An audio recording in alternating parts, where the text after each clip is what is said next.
Hello and welcome to ABW Live.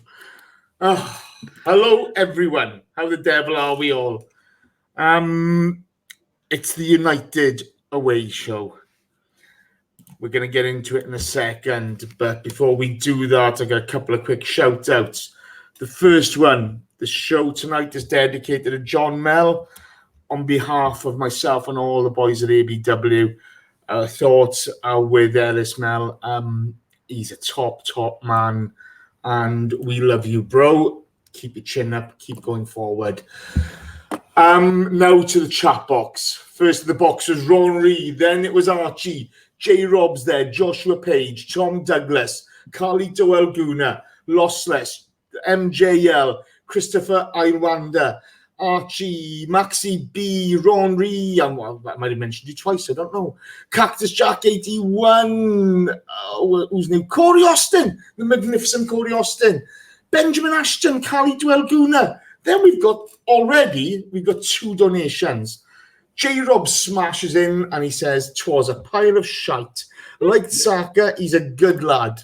J-Rob, you're not wrong. Benjamin Ashton piles in then with a donation and he says, "Big opportunity missed.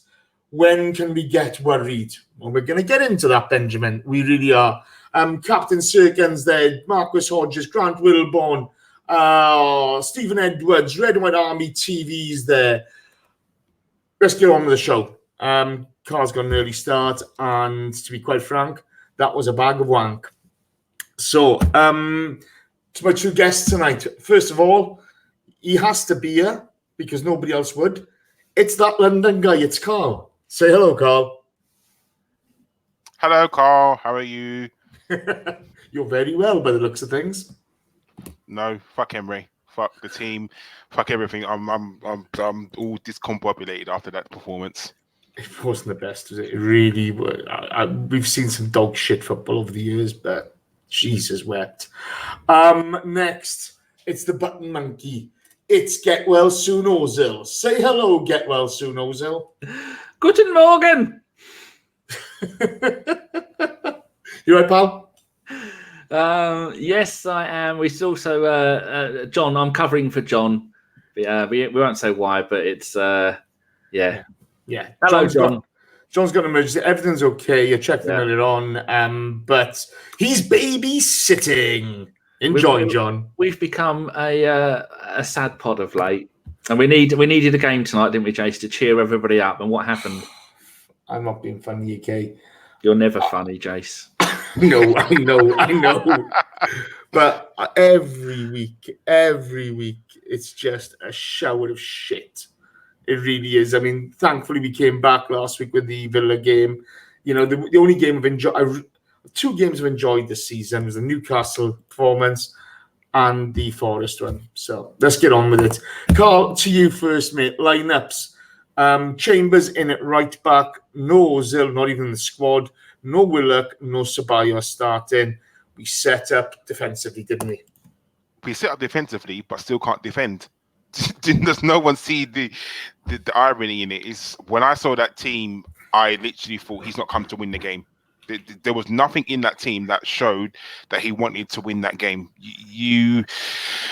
For me, I'm sick of people always going on about Ozil, but Ozil is a creative midfielder, and you don't bring him, like, not even in the squad. We'll get onto the Ozil thing later on, but I think even I have to think the way Ozil's being treated by Emery is disgusting. I think it really is. Both our fullbacks came through games, and you don't even put them on the bench for the Man United game. Again, that screams to me you could have, in order for them to get match fit, they have to play matches. How do you get match fit if you don't play matches? So I'm not saying start them. By no means least would I say start them, but at least bring one of them, and you don't bring either of them. So for me, Emery got the team wrong from the get-go. But for the players that he did put out on the pitch, I'm glad that Chambers started. I still don't understand how Sokratis and Luiz, what he sees in them to play together. I have no idea whatsoever. Then you play a midfield of Torreira, Xhaka and Guendouzi. So there is I would say zero creativity in that midfield. None of those players are renowned for having the dispense splitting pass or being the most creative in the leagues or wherever. So from there, you're looking at that and thinking, where's your creativity coming from? And then you look at Pepe, Aubameyang, Saka. I'm very glad that he sees something in Saka for him to start another game, because he was sacrificed for the Aston Villa game.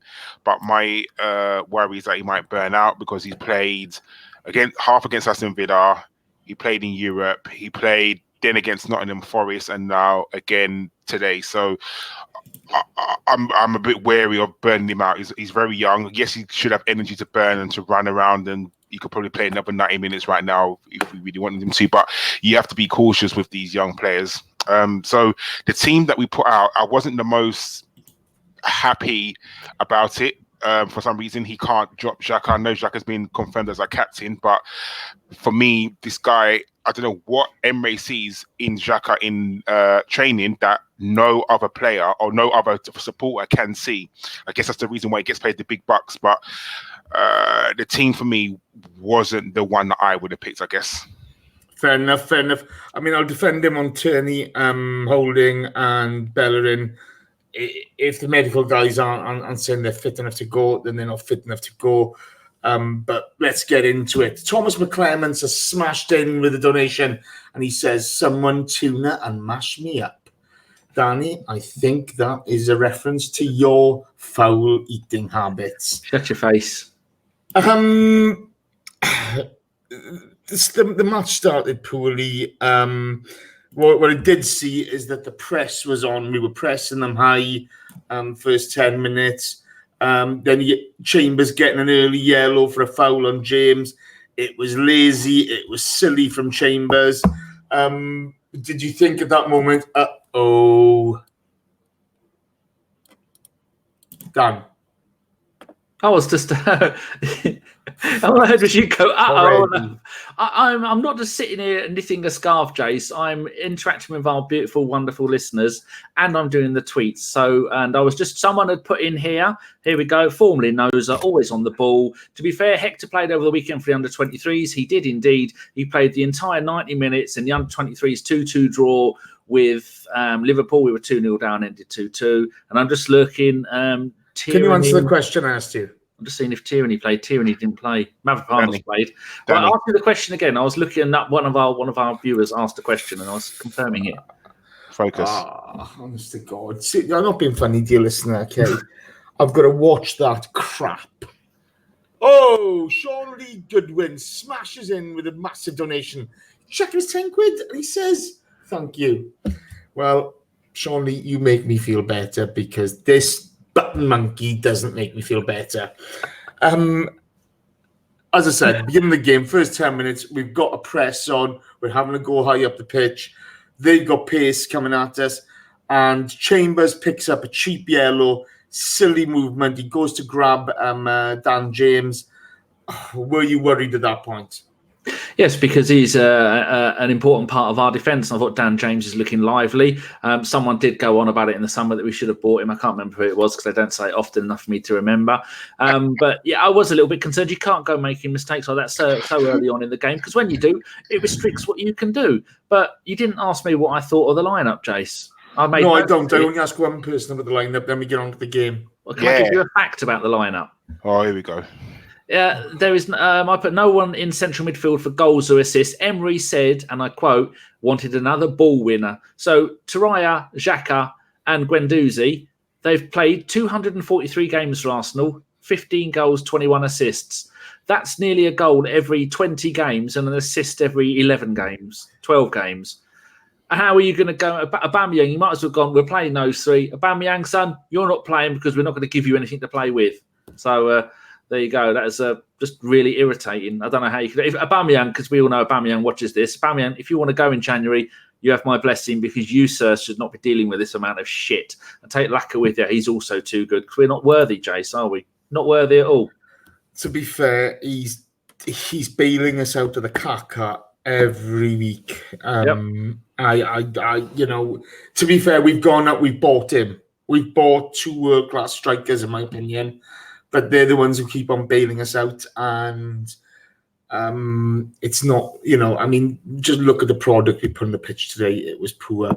So over to you now. Unique 79.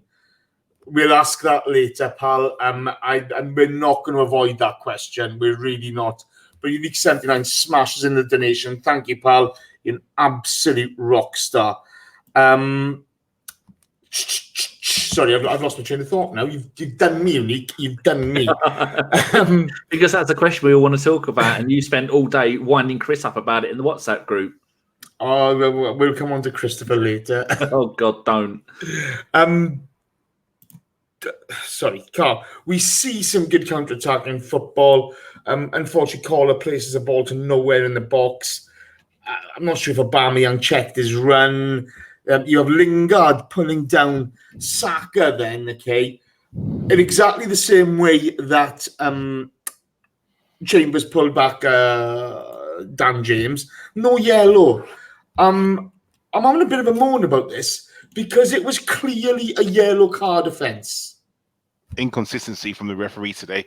I don't think the referee had the best game. Ironically, I think the only good thing he done was delayed blowing his whistle for our goal, but we'll talk about that later. But no, it was very inconsistent because there was a few fouls that Man United got away with. Ashley Young got away with one, Lingard got away with one, McTominay got away with one, and it seemed that Chambers, on his first foul on Dan James, got a yellow card. I mean, to be honest, I'm not really a believer of this totting up process. I believe if it's a foul, if it's in the first minute or 90th minute, if it's a yellow card offence, it's a yellow card offence. Doesn't matter when it is, to be honest.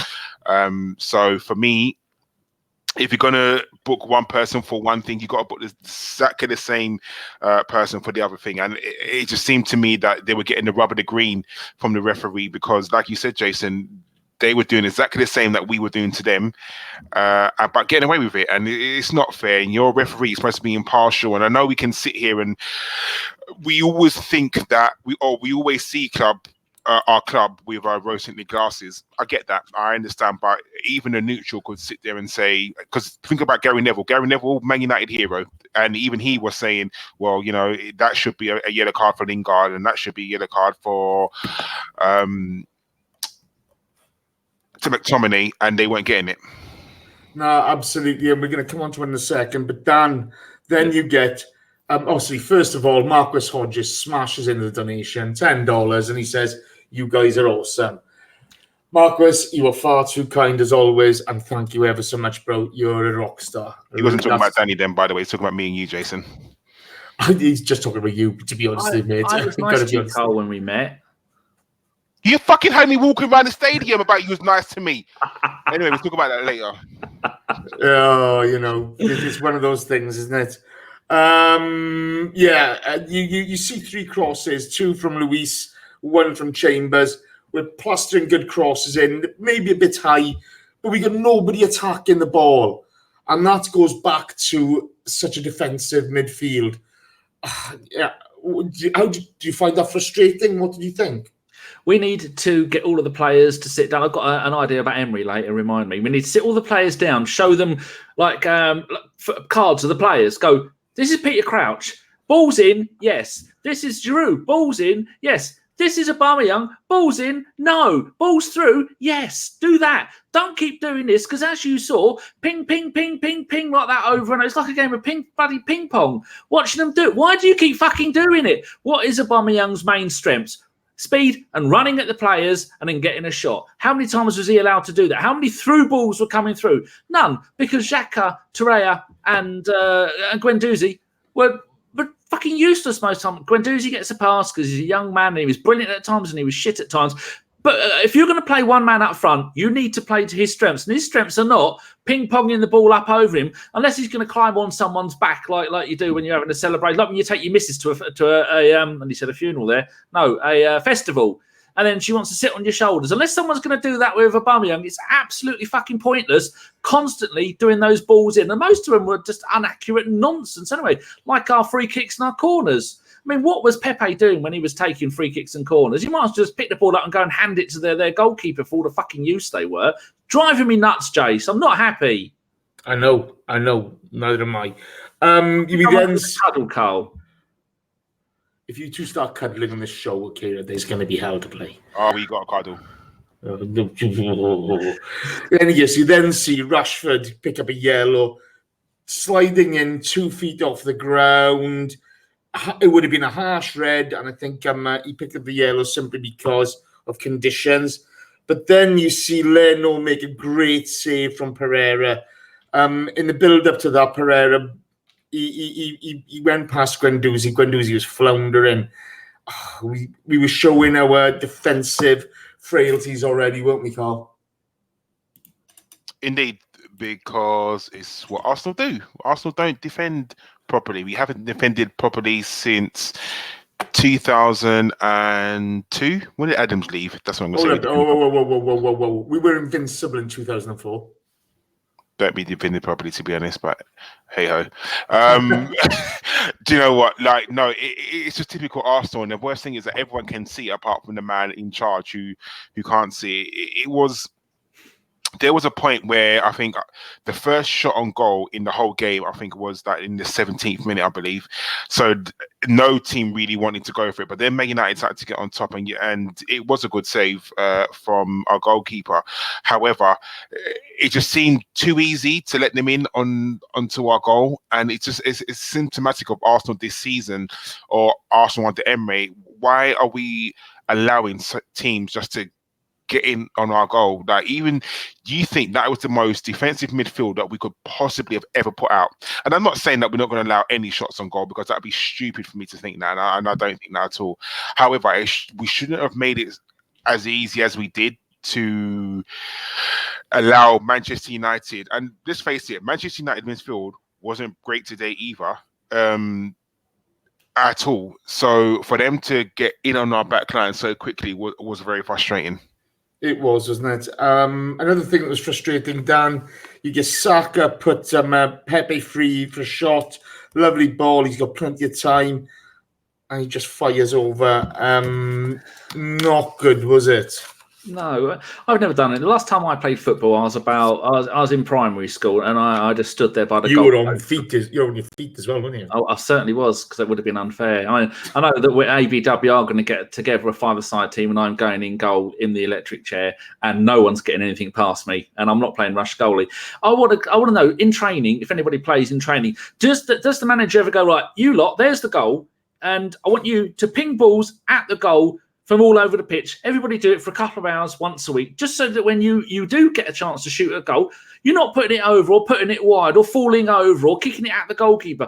Just have a few shots at goal. It can't be that fucking hard for any of our players to constantly get them on target. It's not that hard. We saw with Watford, they had 30-odd shots at target, and I think half of them were on target for shots at goal. So how can it be someone who is so accurate from the spot last season, where he scored 10 out of 11 penalties? You've got to be pretty good at getting the ball on target to be able to score that many penalties, and then to score another 11 goals, you've got to be pretty bloody good. But tonight, he was absolutely shocking, from free kicks, from corners, from having a shot on goal. It's just like, oh my God, like someone put in the chat here, maybe because we're paying installments, he's playing in installments, because fuck me, he was shit tonight. Yeah, he wasn't good, is he, to be fair? We'll come on to him a bit later. Do people do that, Jace? Do they actually go, right, I want you to go out there and have shots at goal with no one in goal in training? Because it looks like they never bloody do it. I don't know what goes on in training, mate. You'd have to ask Dave Faber on that, because... No, in general, not Arsenal. You should do, yeah. You know, you would have thought, you know, that's part and parcel of training, but there you go. Saka's looking good at this point, full of vim going forward. Then we see two poor challenges in succession from United. Friend, in all fairness to him, was playing on. Pereira picks up a yellow from the ensuing free kick. I mean, conditions are wet. It is soaking wet.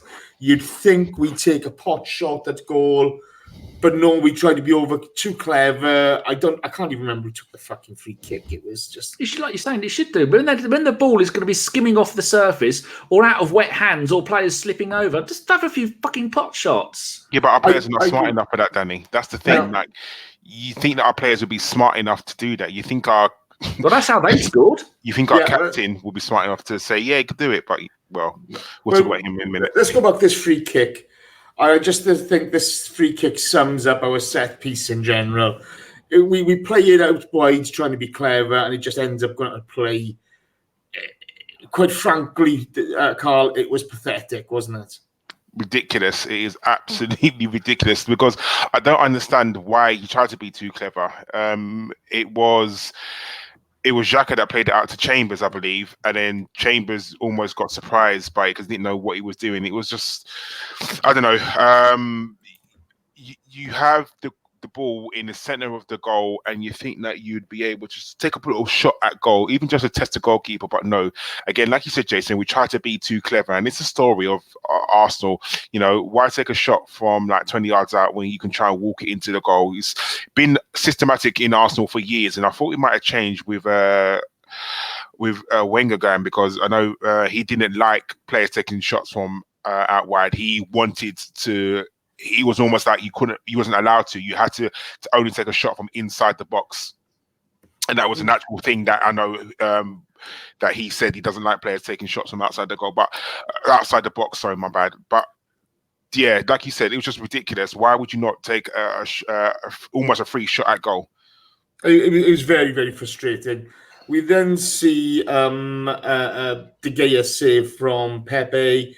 Young picks up a yellow for foul on Guendouzi. Then Danny Sokratis against Rashford. Some really good defending from Sokratis, to be fair to him.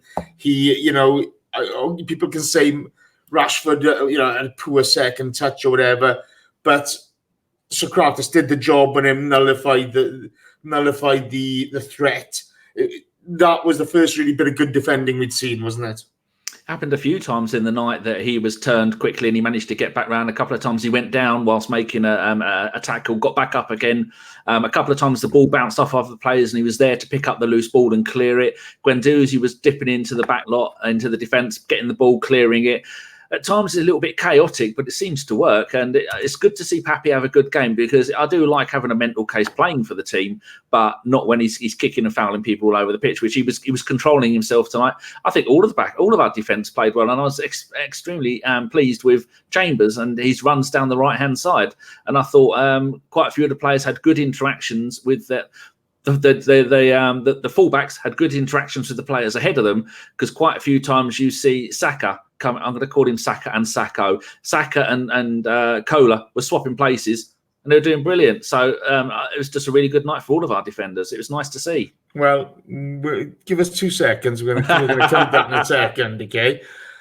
Saka has a shot saved by David De Gea.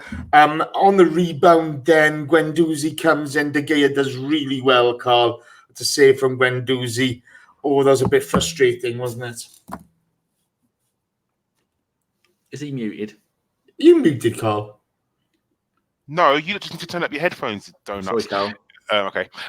Yeah, I'm going to be very honest with you. I can be a bit harsh and say that I think Guendouzi should have done a little bit better. And if he had hit that a bit harder, yes, it's very hard. He was running in, and I get it. But I just think that if he had hit that just a little bit harder, does he make it easier for De Gea, like the way he hits it? If he'd gone higher, does it make it too much? I don't know. I just feel like that was a really big chance, and I feel like he should have done just a little bit better with that chance. Not take nothing away from De Gea, and I ain't giving him praise, but it was a very, very good save. I just feel that he could have done a little bit better. I know Welshman would have buried that. Robbie Burton.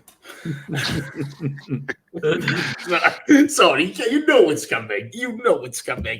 Right, so let's get to it then.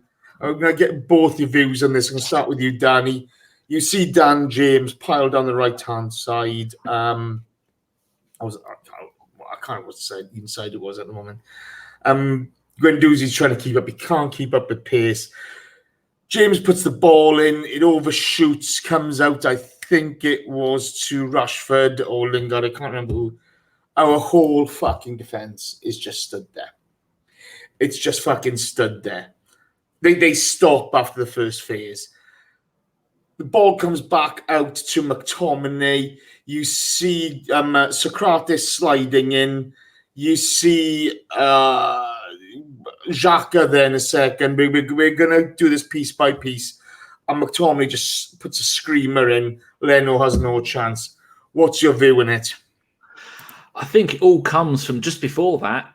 Pepe and Saka had a bit of a run on goal, and that's the one where Pereira falls over. Saka takes a shot, De Gea saves it. Then Guendouzi has a narrow shot, and then De Gea gets it, and then bang, counter attack. They cut their honours, and then like you were saying, it looked like Guendouzi was trying to catch up with play, and I think Guendouzi went to pass to someone, and then it went to one of their players. And then it come back again, and then it's over near the manager, the dugout, and there's two players, and Guendouzi's there, and then Guendouzi's spinning around like a whirling dervish, going, "Who's got the ball? I've got the ball." And then they managed to get the ball 1-2, get it down the right hand side of the pitch, our right hand side, and then Guendouzi's running after him. I'm thinking, well, Guendouzi's going to catch him. Guendouzi just went, "Oh, can't be bothered," and slowed down and just let him go, and then the defenders took him on. And that's when the trouble started. And then are we allowed to talk about the goal yet? Yeah. Crack on. And then we get the ball. They have the ball comes over. They have a shot, and it comes back again. And it seems like all of our defenders almost turned off as if the ball was going out, and that's it. It's going to be a goal kick or something like that. But it wasn't. The ball comes. I think he was saying like it was Rashford puts the ball back out, and McTominay goes, "I'll have a slice of this." Like we were saying earlier, like Karl was saying. You need to take your chances. You need to have a pot shot. He lined it up perfectly. No goalie in the world would have saved that, no matter where you were. And if you did that another 1,000 times, none of them would have gone in. And it doesn't help that it took a tiny touch off of Pepe. Yeah, and then it takes deflection. Yeah, and then Xhaka goes, "I'm a captain. I've been made captain this week. Proudest moment of my footballing career. I'm going to lead by example. Oh, here comes the ball. Oh dear, not having any of that. Don't want to hit it in my big fat ugly face." Bends over, top left hand corner. And then you look at it after, and then Xhaka looks around behind him and went, "Oh, it seems to have gone in. I've got no idea how that happened." And Leno's there holding his arms up going, "Well, what the fuck am I meant to do when these morons are going to bend over and get out of the way?" What I'm going to say the age-old thing, what would Martin Keown have done? And what would Tony Adamson done? They haven't got smashed up faces like you, Jason, from shying away from the ball, have they? No, because they're real men like Jason. They'd have taken it in the face and then gone, "That's it. That's what I'm here for. I don't care. Women like a rugged-looking man, Jace. That's why you've had all the ladies, and that's why Xhaka will get fuck all." All right, I'm going to play devil's advocate on this. Okay? I really am. First of all, Karl, your opinion. Kolasinac, very poor in losing the ball initially. Attempting to go for a ball that's not there. Then, trying to moan for a free kick that was never going to be given. I got Guendouzi just fucking stood in the corner, which balls my piss. He gave up. But he wasn't alone. He was not alone, to be fair to him. Okay. Sokratis going on the slide. Should he make himself bigger? And Xhaka. Do you think Xhaka pulls out? Or ducks, sorry. Karl, a couple of people, before you answer, Karl, a couple of people here are saying that from another angle, it looked like Xhaka was trying to head the ball. I'm going to come into that in a second. Because, okay. Karl, answer the question because I'm going to play devil's advocate in this. All right, I've got it on my screen right here. If you want to see, I'm watching it now. So for me, it's between Saka and Kolasinac. They both go for the ball and they both stop. Both of them do not go for the ball, and that's the first phase because they both think, "Oh, I'm not going for this," and McTominay wanted it more. Pass to Pereira.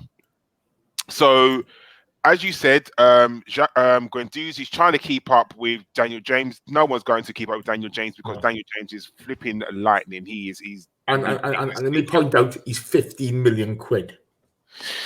Yeah, and he's also Welsh as well. Let's just put that out there as well. But anyway, like you said, the ball runs out, and like you said, every single one of our players just stops because they seem to think, "Oh, he's not going to score from there." All of them just stop. My issue is that Pepe, he turned his back too quickly. And I can remember being on the radio show moaning about someone turning their back. I think it might have been that donut who left us. Koscielny. He turned his back on one game. I can't remember. He did, Koscielny's turned his back so many times on shots, and this is what's pissing me off at the moment. This is really beginning to piss me off. I remember being on a radio show and really going at Koscielny for turning his back, and we lost that game. I can't remember what game it was, but I know we lost. So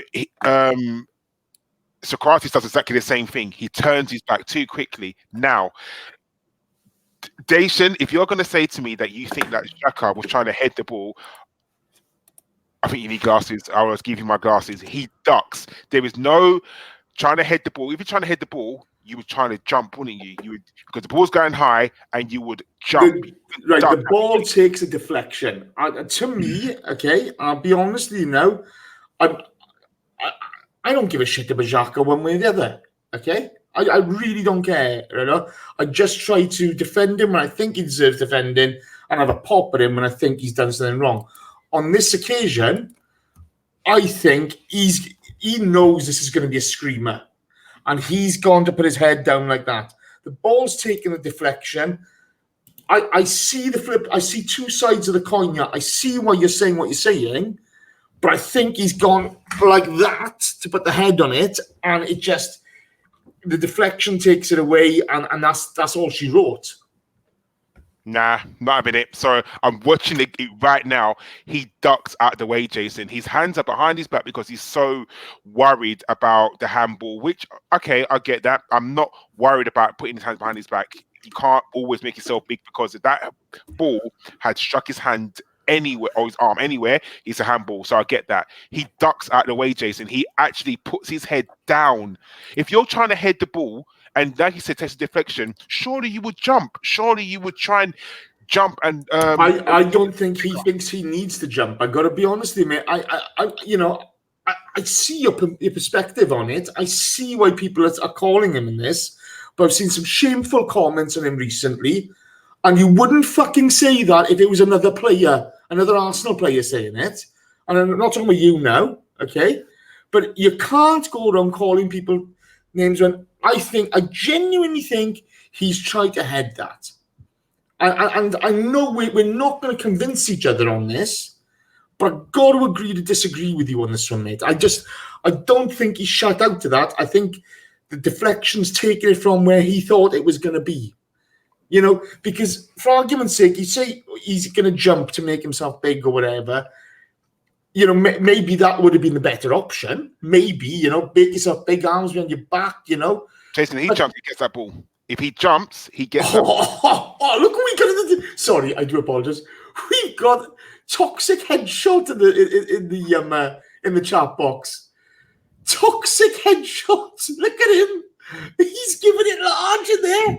Hey, how's your wall, mate? How's your white wall? It's so silent. It's unbelievable.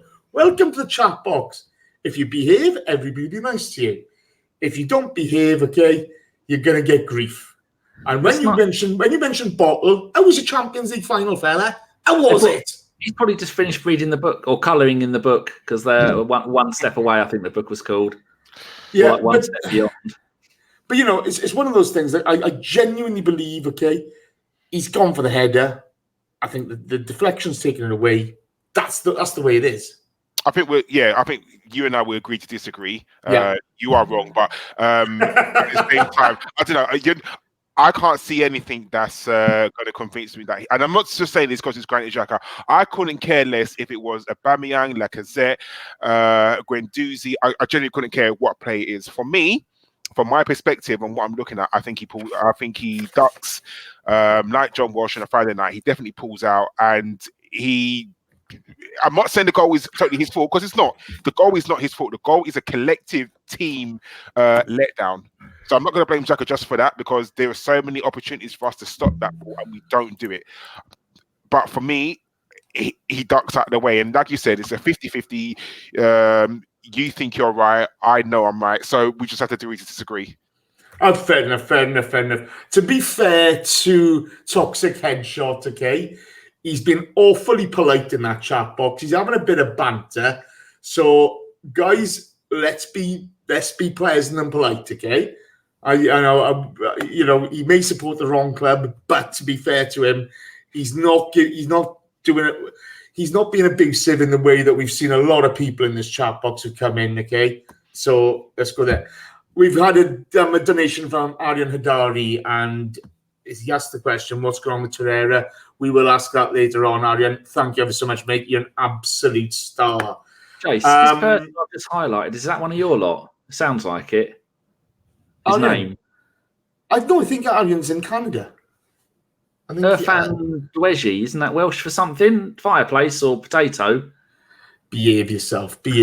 Right, guys, that's the half. We go in 1-0 down. I don't think we deserve to be 1-0 down, but we didn't deserve to be, to be ahead. That's for certain. Now, chat box. It's 11:15. It's a Monday night. The Arsenal have been crap. It's, it's more crap football we're watching. And we had to watch United as well, and they really are shit. And I got 78 likes. How many? 78, Dan. And how many people? 300 odd. If that was 78 people, that'd be acceptable. It's not right, is it, Karl? Not at all. I think it's almost as bad as the Barbican Pirates on a Sunday morning. They lost again this week. Kyan Jackson from Jamaica's in the house. Well, Kyan, if you're going to come into my house, tap that like button, please. We're up to 95. You're getting there, people. You're getting there. Now, what do you think a fair target is for tonight? I think it's got to be 150. It's just got to be 150.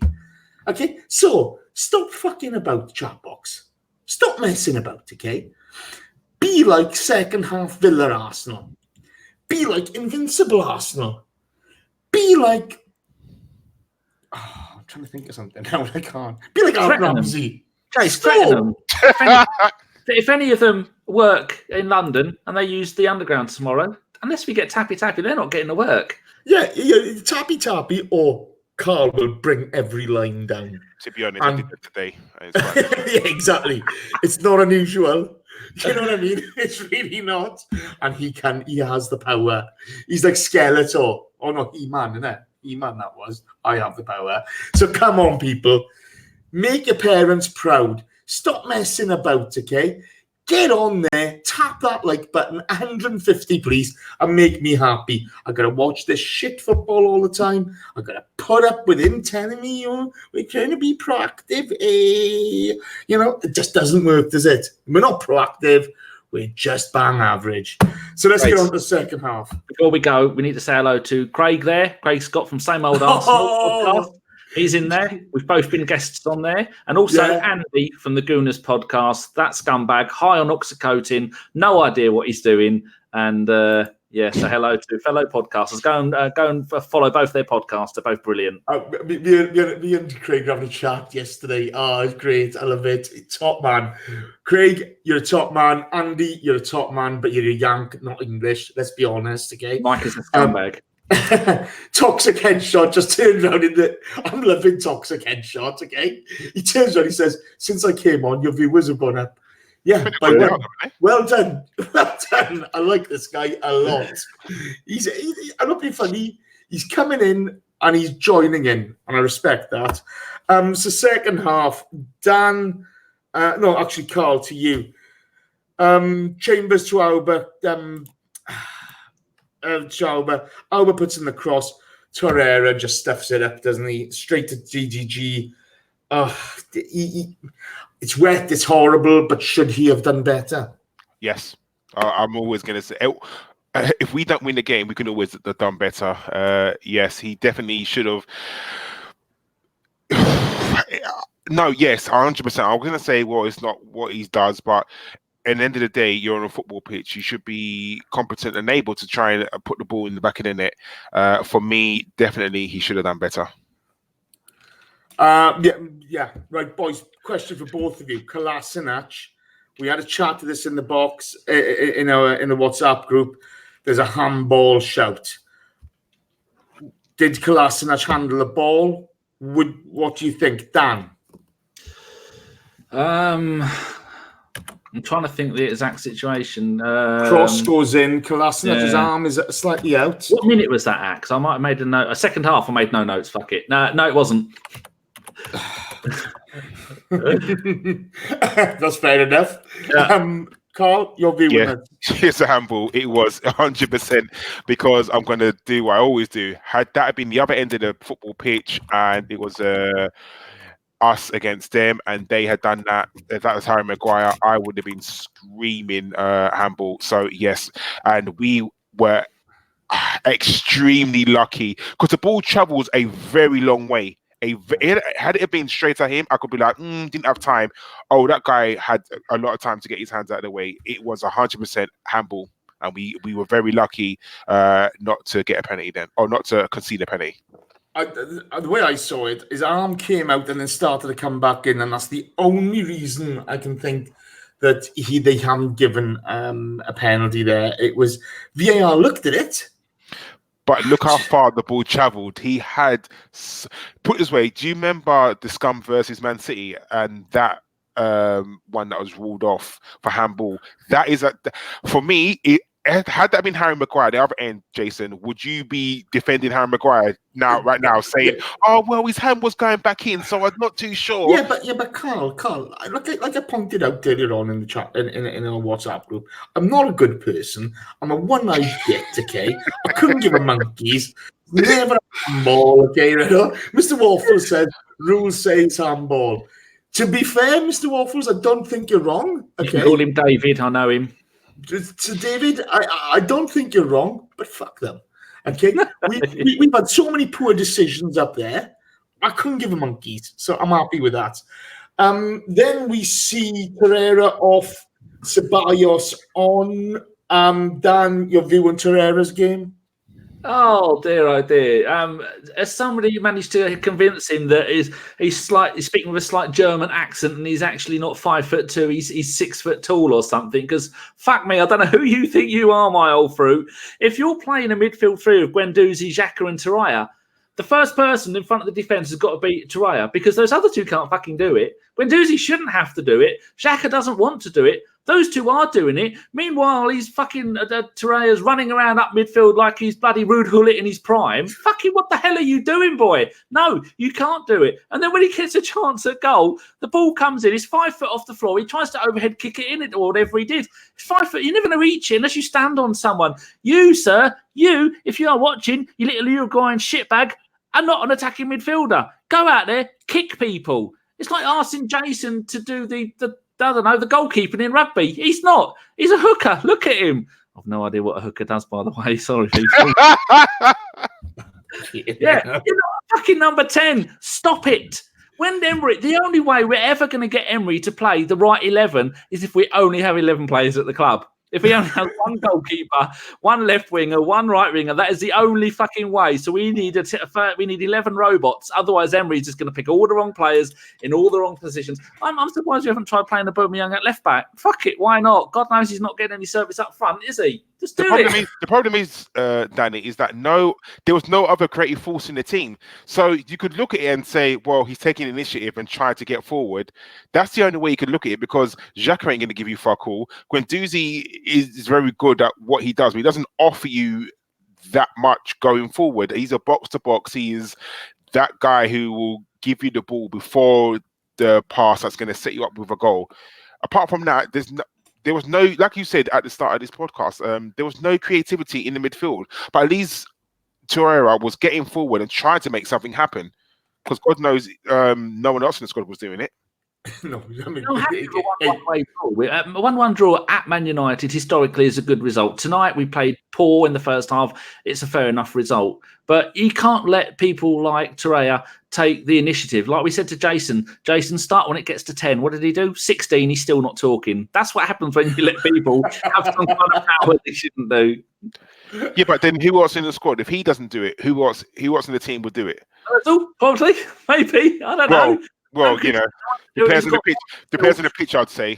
He's got more skill than the entire Arsenal team put together. He's 30 years old. He should be in his prime, playing behind the Aubameyang, going, Aubameyang, I'm going to give you the ball through the middle. You're going to score 6 goals a game. Nah, just fucking, I don't know what he was doing the dirty laundry or whatever. I mean, I'm mad about Ozil, but he's not Let's move on. So, Karl, then we see, it was bizarre, okay? We turn over the ball high. Ball goes through to Aubameyang. Harry Maguire is playing Aubameyang on by a magic mile. How the linesman can't see? I mean, Harry Maguire's got a bigger head than I've got. Okay, he's a lump, right? How the fucking linesman cannot see him? Okay, I nearly said touch judge. How the linesman can't see him, I don't know. Flag goes up. Referee does not blow the whistle. They've checked the recording. The referee does not blow the whistle. Okay? Aubameyang, beautiful finish. Goal is then given offside. VAR comes in. Goal is finally given. United pissing and moaning. Whistle was not blown at any one point. What are your thoughts? It was the best thing the referee done all game. It was. It genuinely was the best thing he done the whole game. That's the definition of play to the whistle. Because, like you said, even when I watched the game, when I was watching it live, I said he's on, because I then you just because you think he's offside. I thought he was on. I just automatically thought he was on. Not because it's Arsenal. I looking at the game, thinking nah, he's onside. Then when they showed the replay, I was like, he's miles onside. That you, Jason. I thought flipping hell, and I'm so glad that he actually put the ball into the back of the net.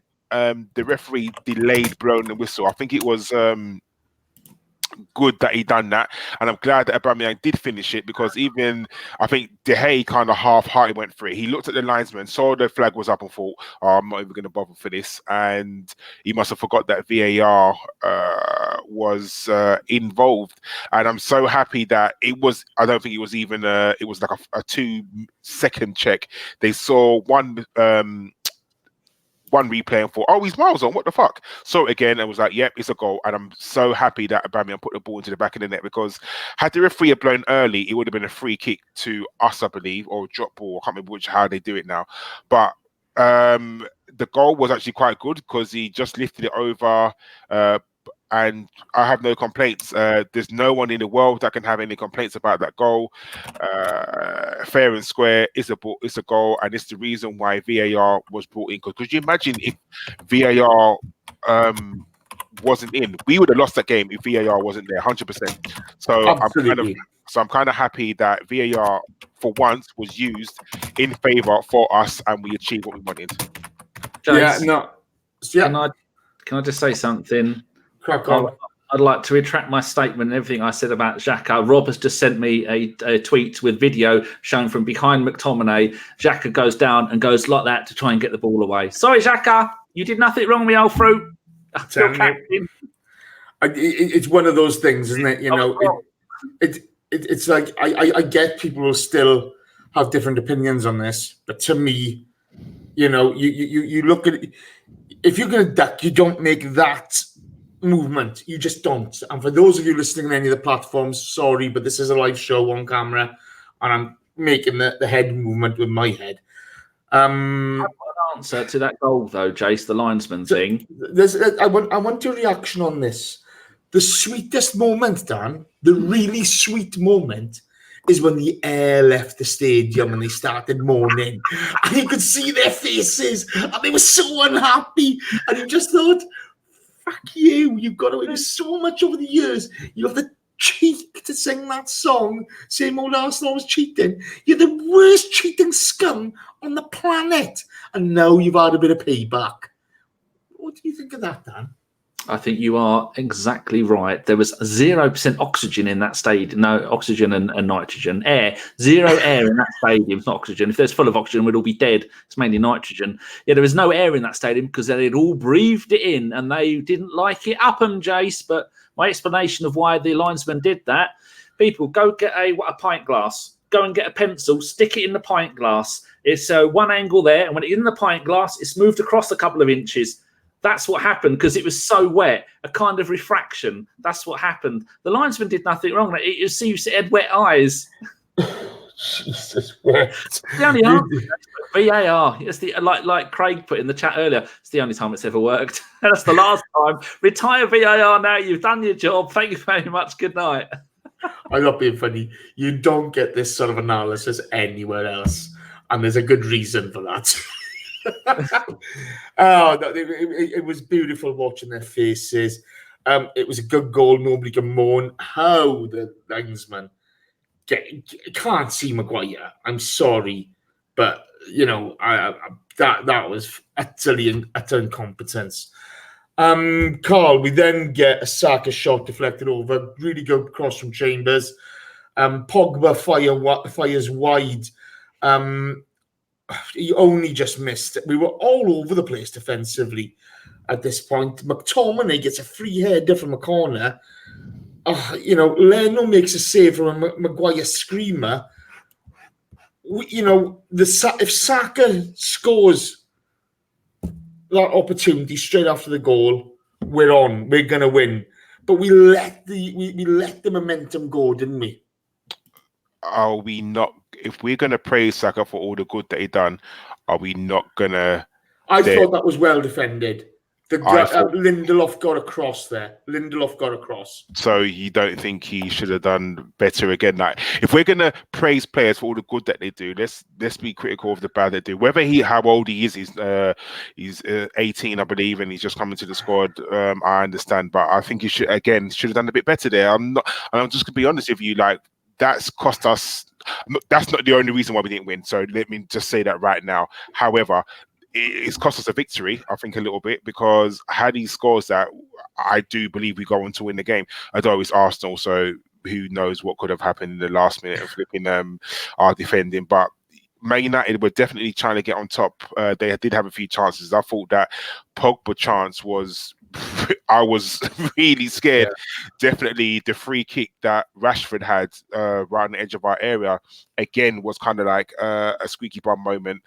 The Harry Maguire free header again, like you're thinking, why the hell has he got that much space? So there was opportunities for Manchester United to win it. At the same time, there's opportunities for us to win it. We both had, I think Man United probably just edged it in opportunities, but for me, it was, had someone said, would I take a 1-1 draw at the start? Probably not. I wanted to win the game. I never want to take a draw. Was that a fair result? Yeah, you could look at it and say that was definitely a 1-1 draw was a fair result, because neither team excelled in what they did. And at the same time, I think we created enough chances to say, yeah, honours even. Fair enough. It was really disappointing to see the way we didn't capitalise on the momentum. But I think, you got a point on Saka. I thought it was really good defending from Lindelof. But, it's a fair point you make. Gabriel Gamal Kaufman has just smashed in the £5 donation, and he says, here's an Aubameyang gift, but I'm taking 2 away because we suck. Although low-key it was defensive improvement in recent weeks. Yeah, I think, look, we only let one in. You got to say that, but God, it just frustrates me. We were going up there with so much hope, and they've been trash, and we just, I don't know. Dan, we then see Pepe and Nelson. Pepe replaced by Nelson. I'm going to ask you both your thoughts on Pepe. That's £72 million of the player, and he had zero positive effect on the game today. He's new to the league. You've got to give him time to settle in. But I was very, very, very disappointed in him tonight. I've got to be honest with you. I thought what he put out in the park was not worthy of a professional footballer at times. I thought he was, he lacked interest at times. I thought, if you're a £72 million player, fine. You do not set the price. That's out of your control. But act like one. Have a go. Try to take the game by the scruff of the neck. What were your thoughts on him? I think today he didn't do too well. Let's call this spade a spade. He was bad today. There were so many times he picks the wrong pass. I find he does this often. He picks the wrong pass, and today was not the only time he's done it. He done it against Aston Villa. I can remember. He done it against Liverpool as well. It's almost like he tries to be too clever. And I know we talk about the Farmers League, but at the same time, you have to understand that you don't get the same time on the ball that he did in France that you do here. You're not allowed 4 or 5 seconds on the ball, because here, as soon as you get the ball, they will get to you. And I know we saw him against Newcastle, someone against Liverpool. He's all excited that, he's dribbled past Van Dijk, the first player to do it. He's going to be a world beater. But seriously, since he's come, what has he done? And I'm like you, Jason. We've got to give him time. We have to, and I can't stress this enough. We have to give him time. He's in a new country. It's a new way of football. Yes, he was good in France because he was used to the league, and I totally understand that. And I am all for giving him time. And I did say that come Christmas, if he's not got more than 5 goals and 5 assists, then you start looking at thinking, okay, what is going on here? Because he's got his bedding in period. You're right, Jason. He doesn't set the price tag. So whether he went for, in the words of Arsene Wenger, I'm sorry he didn't, sorry he cost 5 million or whatever. But at the same time, is he living up to the expectation that we require? No. Today he was bad. He was really bad today. And I'm so glad that he was taken off. But we have to give him time. How much time we give him, Arsenal fans are not the most forgiving of a fan base. But for me, you got to dust yourself down. He's not going to play in Europe. He's going to... Who we got after? We got Europe? The age, standard the age. Yeah, he's not, I very much doubt he's going to play that game. But then we go back to the league and hopefully he does better. But for me, a massive improvement needs to happen. It needs to happen quite quickly. Yeah, Dan, on the same point. Now, John brought up a stat last week where in all of Unai's career, wingers have only contributed 10 goals, apparently, to his teams. Is it a case of we're not putting Pepe in the right places to succeed? We're not setting up for him to flourish? Or do you think this is more down to the player at the moment? I think sometimes you can't go and buy Branson baked beans. You've got to go and get Heinz baked beans. It's a touch of the Zahas when he went to Man United. It's a big fish, little pond. No, little fish, big pond. Whichever, something to do with fishes and ponds. He was magnificent there. He's 24 years old, and I'm looking at his time at Lille. He had 22 in 38 last season, 13 in 36 the season before that.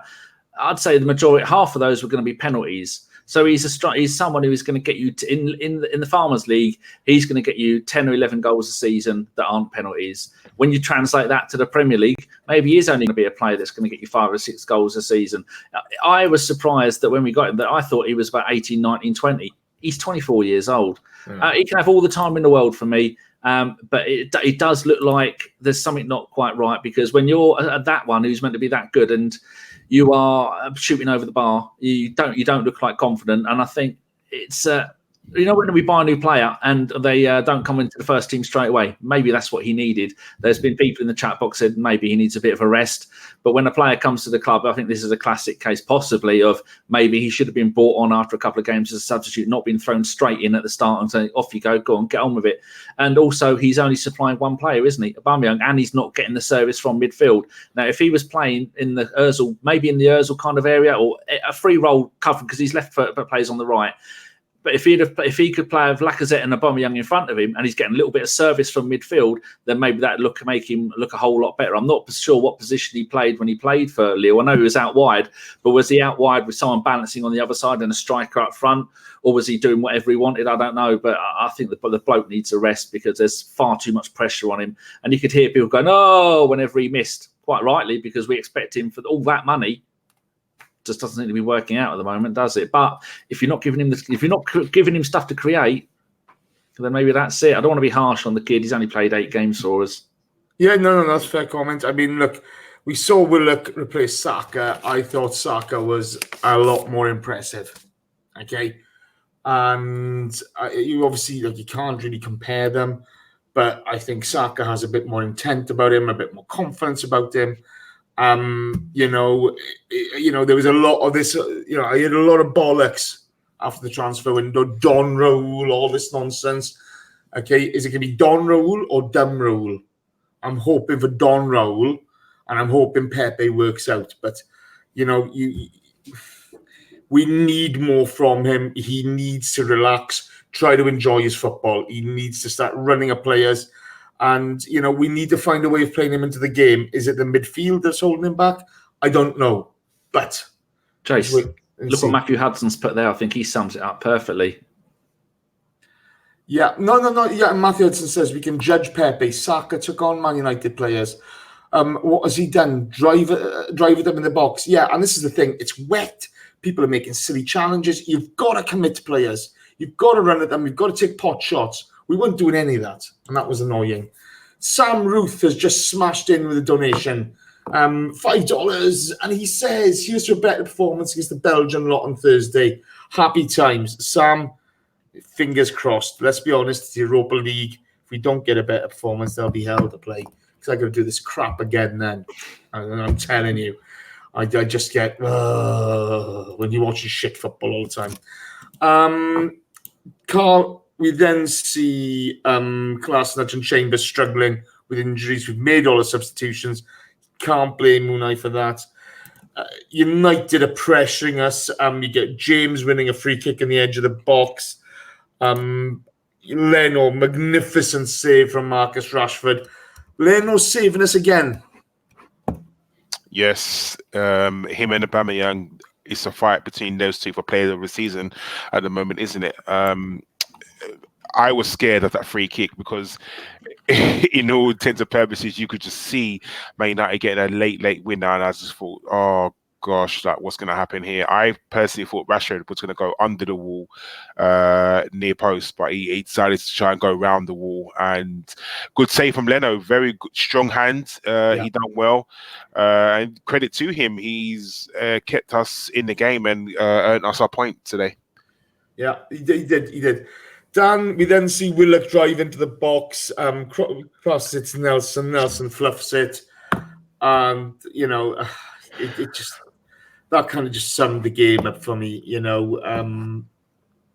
We were bang average. So were they, and either one of these teams could have won it tonight. But I think, on balance, if you go and have a look at all the chances created and all the other stuff, I think we should have won that game tonight. I'm happy with a 1-1 draw away at United, but so many missed chances and so lack of creativity. You got to think that Aubameyang is in there now, kicking walls and punching children, because I'd be fucking furious. They were there for the taking. And thankfully, Leno, I think Leno should get a high five from someone as well, because Leno was brilliant tonight. He saved at least 2 goals from going in. We were unlucky. We were playing like it was the first couple of games of the season, and it wasn't. It's our 8th or 9th game of the season in all competitions. I just genuinely think, if it's not for Leno and Aubameyang, they're keeping the ship afloat at the moment. You get Guendouzi coming in with good and bad. How about this case? Some brilliant. What Richard had just put there, you were just mentioning Guendouzi. Guendouzi tried laying behind the wall. Yeah, he did. Yeah. What's that? To stop the old Stefan Schwartz. Free kick under the wall. Yeah. He laid down, he got back up in the wall. But you've seen it. Over. Yeah, we've seen that. Game falling over as it was. Yeah, we've seen that a few times. Guys, the game was what it was. It was 2 bang average teams in poor conditions, serving up, quite frankly, crap football. Mesut Ozil not in the squad today. Dan, what do you think is happening there? Because I'm getting increasingly frustrated. You've got to look at it from many different points of view. He's ruining his career. He has virtually played bugger all football for the last 2 seasons, this one and the last one. The club can't be happy paying 350 grand a week to someone who isn't playing. He's by far the highest paid player at the club. He earns more than a manager. We're crying out for some creativity in midfield. And that all this nonsense about bad back, he's not well, blah, blah. No, maybe after that thing happened, the carjacking, yeah, understandably, Kolasinac took some time off as well. And apparently his wife has left the country and gone back to Germany. Well, that might upset him a little bit. But this kind of nonsense has been going on for too long.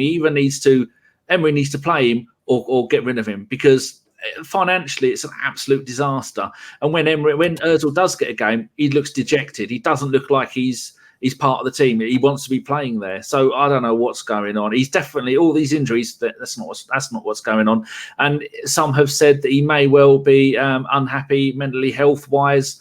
If he is, not playing him is not going to be helping. I don't know if playing him would help, but that's his career, that's his job, he loves football. He should be playing as often as possible after he saw the shower shit that we had in midfield tonight. And it's so frustrating. That bloke should be with those front three. He should be getting 20 assists a season with supplying.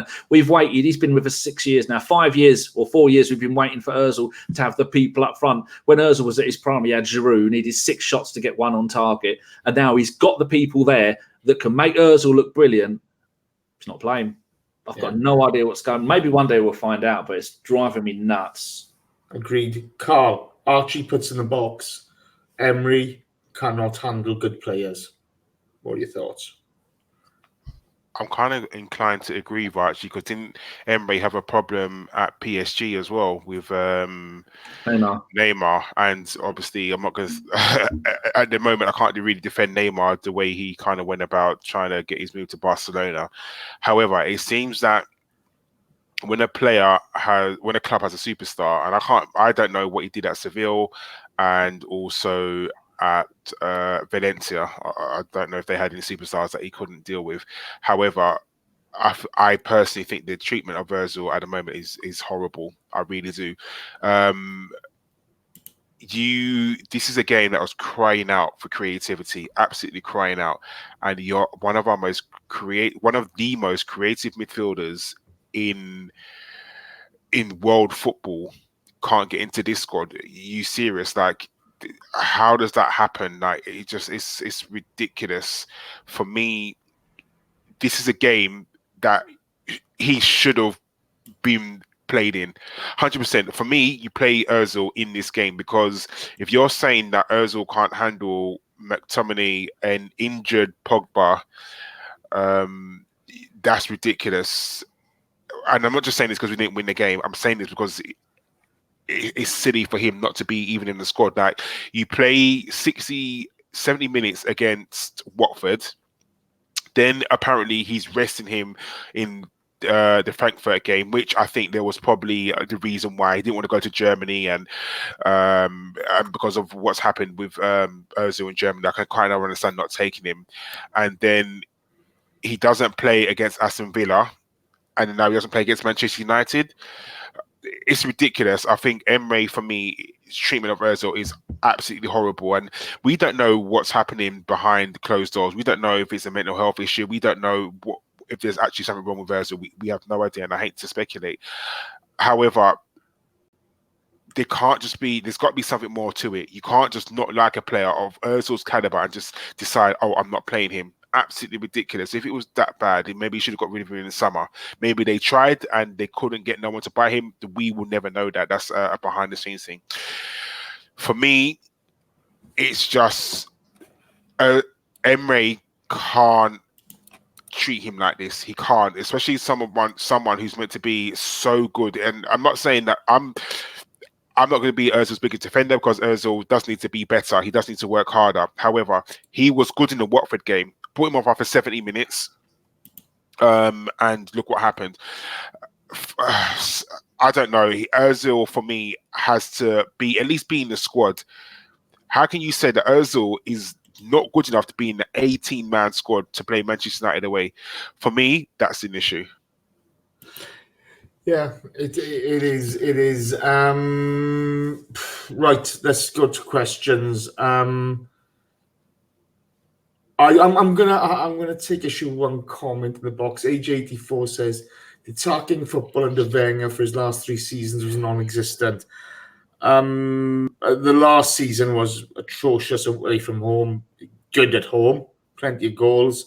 The season before that, we won the FA Cup against an excellent Chelsea side, and we did play some good attacking football, but dropped out of the top 4. The season before that, we finished second, I think. There's a lot to be said on both sides of the coin. Okay, let's be honest, it was the right time for Arsene to go. I love Arsene Wenger, but it was the right time for him to go. I was really excited about Unai Emery. I thought he'd do well. I'm very, very disillusioned with him, and I have been since last season, to be honest with you. But, onwards and upwards. Eric Newcomer smashes in with a donation, and he says, if Emery keeps us playing so average and boring, would you like to see Freddie take the reins? Tappy. Now, Eric makes a really good point. I've got 133 likes. That's not 150, is it? No, it's not.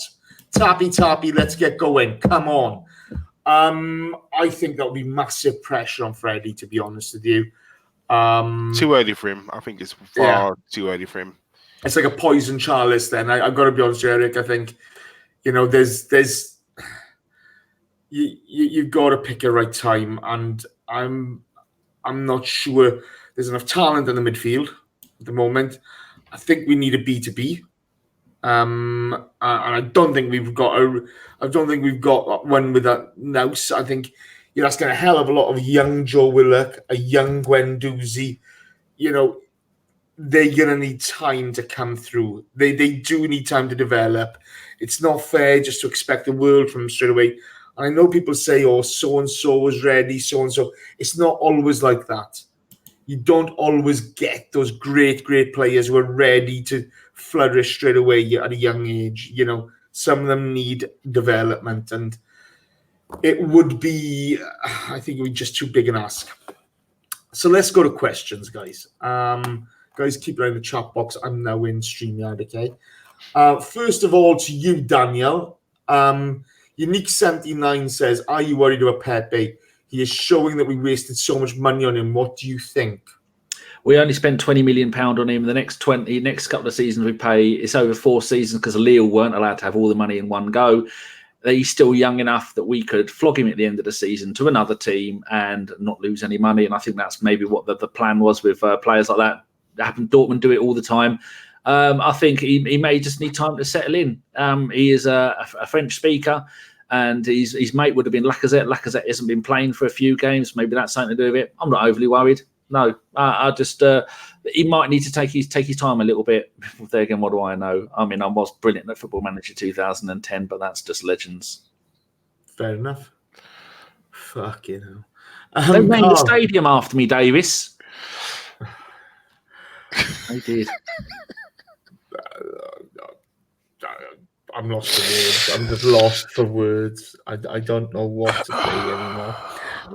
Karl, Unique79 again. He says, why are we taking short corners so often? I find it so frustrating. I gotta be honest with you. Have we fucking scored from a short corner? Have we put any pressure on the keeper from a short corner? Our set piece delivery is atrocious, and I'm talking about from our free kicks to our corners. I want to say that Unai Emery he's meant to be like the most tactical manager in the world. Like he's really hands-on. Nothing that he's shown that we've seen shows that. For me, our corners are atrocious, really, really bad. We can't beat the first man. Like it's just something's wrong there, and I don't think we are good enough in our set piece delivery. And it's something that needs to work. We need to work on and quite quickly as well. Agreed. There's zero development in that aspect of the game, like a lot of the other aspects of the game, and it's becoming very boring, very old, and unacceptable. To be honest, they're just fucking unacceptable. It's not good enough. Danny Marcus Hodges asks, why was Unai again playing Xhaka as the deepest midfielder? Because he's a moron. Next. Okay, Karl, will Emery ever start a game with the right midfield, or will we have to wait until a half-time in every game? Until Emery leaves, we will never start with the right midfield. That's a bit harsh. Okay. Junior Gunner asks Dan, on a serious note, he says, would Memphis Depay be a more wise option instead of Pepe? Had a great season for Lyon, getting double figures, and has matured since leaving United, and is more built than Pepe. He is a bit of a knob, though. I liked him when he was playing. I think he was playing in Holland before that. Also, Yeah. Anyway, yeah, I know he's playing at Lyon at the moment. He's one of their best players. And no, I wouldn't really want him. He failed at Man United. I think he's a bit of a tit. And anybody, as we found out, can look good in the Farmers League. I mean, think, Jace, you still got another couple of years if Koscielny has, and you've got only one. You've got one more knee than he has. His knees or his Achilles? It was his knees, wasn't it? Fuck, I don't know. Leon not do too well at the moment. Ask yourself a question, Jace. Well, no, just pick one of the questions. I'm going to ask myself the next one. I'm not doing therapy on you. You need to sort yourself out. Sorry. Sean Lee Goodwin asks, and I'll answer this one then. How many years away do you guys think we are from a proper Premier League challenge? Sean Lee, I'm not sure if it's years. I think it's managers. And we're definitely one away from a proper Premier League challenge. I'm sorry. I don't want to campaign against Unai. I don't want to give him too much grief. We call it the way we see it. I wanted him out last season. I want him out now. I think he's bang average. We play dog shit football. We've not developed a performance in any way, shape, or form. And going up to United against that team tonight and showing zero ambition for me, I think that's fucking awful. I've got to be honest. I think it's fucking awful. So that's my opinion on it. Karl, Aaron Hadari asks, what's going on with Torreira? He's being used incorrectly. That's the problem. He's being used. Case. Shut up, Danny. Sorry, Karl. Jason, stop banging on the table. Thank you. He's being used incorrectly. He's being used as a box-to-box rather than what he was renowned for in Italy, and sitting in front of the defence, clearing up anything that comes towards him. That's basically what's up with Torreira. Fair comment. Danny, Craig Scott from the Same Old Arsenal podcast. Brilliant podcast. Enjoy listening to that. Asks, why is Emery calling back a centre-half from going up to try to win a header in the last minute? Because he's a moron. There's a theme here, Jace. I was all season pumping Emery in, and I very rarely don't want the manager sacked. I want the manager to go, like I wanted Wenger to go at the end of the season. I don't really want a manager sacked, but we are not going to have the likes of. We're going to look. I mean, I said a couple of years ago, we're going to look back at the time of some of the players that Wenger had in these last few years and go, why didn't this work? Look at the players we've got now. We've got two of the world's best strikers. We've got one of historically one of the world's best creative midfielders in Ozil. Maybe he's like Per. Maybe he's lost his love for football after winning the World Cup. We've got a brilliant goalkeeper, but it's not like we've got Almunia in goal, flapping around, giving it windmills all the time. It's not like we've got a Boué at right back. But the final straw for me is when we have got Holding, Bellerin, and Tierney playing, and if they're all playing and we are still floundering, not knowing what we're doing, I'm going to be all aboard the choo-choo train of Emery needs to go and Lundberg needs to come in. That'll be the final straw with me. And I'm never manager out. Fair comment. Karl, John Bernstein asks, how much money will we save by not firing Emery until the end of the season, and will it be worth it? I don't think he'll get fired this season unless I just don't think it's worth it. If this is his last season, and I think we've got to have an option to extend for next year, then I think we'll keep him. The only way he gets fired if we're like 8th in March, we're 8th and we're out of like the Europa Cup, then I can see him getting fired. Apart from that, I don't see him getting fired. Fair comment. I'm going to answer the next one. Rudy Rastlos, what do we think of Chambers' performance? I thought he was very good. I thought the yellow card he gave away so early was stupid. You know, he needs to cut that out. He panicked because of James's pace. He's great going forward. I don't think he's a natural right back, though. I think he's a centre half. I've got to be honest there. I'd be giving him a go at the moment. I really would. Question for all of us. Sean Harmon asks, question for later, he says, what's your Emery in-out ratio? I'm 0% in, 100% out. Pointless keeping him now, going nowhere fast. His approach is destroying confidence.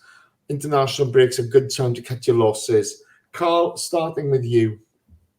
I am 60% out. No, sorry, 70% out, 30% in. Danny, you. I want to give you an analogy, Jace. It's like having a box of For chocolates. fuck's sake. That box of chocolates is safe, but once I get to one of those chocolates, the entire lot are gone. So at the moment, I'm 100% in. But once I get to 1%, gobble, gobble, gobble, 100% isn't far away. Fair comment. I just sacked him last season, and I've seen nothing so far this season to change my mind. I think the club are going to keep him until the end of the season. I want him to change my mind. I want him to start playing attractive football. I want him to start winning these games. I don't have much confidence in him, though, so I'm 100% out. I'm sorry. I don't want to be negative, but that's the way it is. Karl, John Bernstein asks, Emery was smiling at the end. Was this the best he expected, and is that good enough for you? Julian Salmon asks, how long in the season do we keep faith with Emery? Allegri is still available. Sorry, it's all the questions about Emery now. I do apologise. I do know we've only lost one game all season. We are aware of that, but it's what Jason. Sorry, Danny. It's not just about. It's about the performances as well. We haven't played well. What game can you say this season we played well in? That's our level. Exactly. It's just what I'm saying. Exactly. So this is what I'm saying. That what game can you honestly say that? Do you know what? That was a great Arsenal performance. Not one game this season have we played well in. Not even one, and I genuinely mean that. So you can say. You can divide it how you want. Would you take if we were winning games, you would take crap the way we played shit. You'd think, we're playing so shit, but we're winning games. Who the fuck cares? Right now, we are drawing against Watford. We are scraping a win against Villa. We are drawing against a very, very shit Man United team. We've lost against Liverpool. Rightly so, but that's the only hard team we played. Like, let's face it, we still got to play Man City. So for me, he's just not. He's meant to be our manager, and he's meant to be the person who leads. So he's not even a manager; he's our coach. The only thing he has to do is coach these players on how to play football. He doesn't have to worry about anything else that Arsene Wenger did. His only main job: go on the football pitch and make us win games. And he's not doing that at the moment. He didn't do it at the end of last season, and at the moment he's not doing it now. So why is he here? Jace, read that question from that comment from Joe. That's brilliant. Is this now La Liga 2.0 with City and Liverpool being Real and Barca miles ahead of everyone else? We are literally Sevilla under Emery. Yeah, pretty much. Take a bow, Joe. That's brilliant. Joe Madeira, 1993. I think you may have a bit of a point, mate. I think the big thing is, I had people telling me, we're going to smash Tottenham. I had people telling me, we could get a win at Liverpool. We're going to beat Watford. We're going to, smash Villa. And each and every time we're going to go and we're going to smash United. You know what I mean? And each and every time we flatter to deceive, and there's no development in this team. There was no development in the team last season. There's none so far this season. And that is really worrying. Last question. And we're all going to answer this, starting with you, Daniel. John Bernstein asks, if you could only make one realistic change at the club, what would it be? Shoot more. No, defend more. I don't know, Jason. I do anything. I won't be sitting here talking to you twats. I've been managing Arsenal to our 50th consecutive Premier League title. Realistically, play the right players in the right positions and don't go, I want more ball winners, when there's no point winning the ball if you're not going to give it to anyone, I suppose. Stop playing players out of position. You look at Ceballos against Newcastle or Burnley, absolutely fucking brilliant. Now what has he done? He's turned him to shit. He's managed to do an Ozil on Ceballos in 4 games. That's some turnaround. That's fucking genius. It's not good, is it? Karl. I'm actually really thinking about this, and you say realistic, so I can't just say, I'll give Arsenal, Man City money. Like, if a realistic change, I'm going to say the manager, because for me, that is the issue. I can't think of, we got the players that we kind of needed. So it's not a player issue. The manager is not playing the players that we have in the right position. So for me, one realistic change has got to be the manager. Fair enough. What about you, Jason? What about you? I'm going to answer that in a second. I just need to chastise the chat box. 149 likes. That's not 150. Who do you think you are? Do you think you're Unai Emery? Or do you think you're Pep Guardiola? Sort your life Pep. out. Tap that like button, please. Jason, read what Zoidberg's put for his idea. Play all our games at the Emirates. That's a fair comment. For me, I would actually like him to stop overthinking, get us a footballing identity, get us playing front foot football. Let's be attacking. Let's have a go. Because I think, if we are more proactive in games, we will defend better. Everything will click into place. At the moment, if you're looking at our midfield tonight, the midfield was the most negative midfield I've ever seen. You got forward-thinking players like Joe Willock around. Ceballos is a beautiful passer of the ball. He's, as Danny said, he's been made to look awful. Mesut Ozil, you whether you like him or loathe him, I don't really care. He has got the capacity to actually, create. And we do not seem to be doing that. We picked the perfect midfield last season, which started us, where we beat Tottenham, okay, in the second half, where we beat Chelsea. You need to set up to be aggressive. You need to be putting pressure on the ball. You need to be the team setting the agenda. That's the one thing I'd bring, and that's the one change I'd make at the moment. Other than that, I just don't see how we're going to move forward. I don't. That's it. So, to all of you in the chat box, it's been a brilliant chat box tonight. Even the Spud in the box was good, to be fair to him. Thank you all ever so much for participating. You've been brilliant. It's been really enjoyable to see everybody, interacting in there. Special thanks to J-Rob, Benjamin Ashton, Thomas McClements, Unique79, Marcus Hodges, Aryan Hidari, Gabrielle Gumail Kaufman, Sam Ruth, and Eric Newcomer. Thank you for your donations, guys. You spoil us. We appreciate it. Thank you ever so much. To all of you listening on any other platform, thank you. Without you guys, we are just a bunch of muppets talking bollocks to ourselves. Speak for yourself. I include you, mate. I do include you. Your support is really, really appreciated. Thank you ever so much. One last shout out again. Ellis Mel, we love you, bro. Keep your chin up. Keep going forward. Keep smiling, pal. You take care. Danny, thank you for your appearance and talking bollocks. It was the least I could do. Thank you very much. Carl, you've got to get to bed now. Thank you ever so much, mate. Really good to talk to you. I will be ruining people's journeys in the morning. Andrew Fife, look out. Shoutbox, you're superb. Thank you so much. Take care. Keep it Arsenal. It's on to Standard the Actually, I've forgotten to say. Podcast this week. Simon Collins, Dave Faber, Cactus Cash, Richard's on. Josh Dawes on, the real Josh Dawes on, and Danny. On Thursday, Standard Liège. I think it's myself, it's Josh. What else is it? Shit.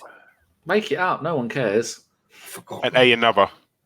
It's not A another. It's not A another. Is it AMN? It's you. Oh. It's you. It's me, Danny, and Josh. Yeah. So hopefully I'm going to try and get Josh to host it tomorrow night, and then I won't have to be on. Superb. Thank you so much, guys. Take care. Good night. Keep it Arsenal. Danny, switch this shit off. You're not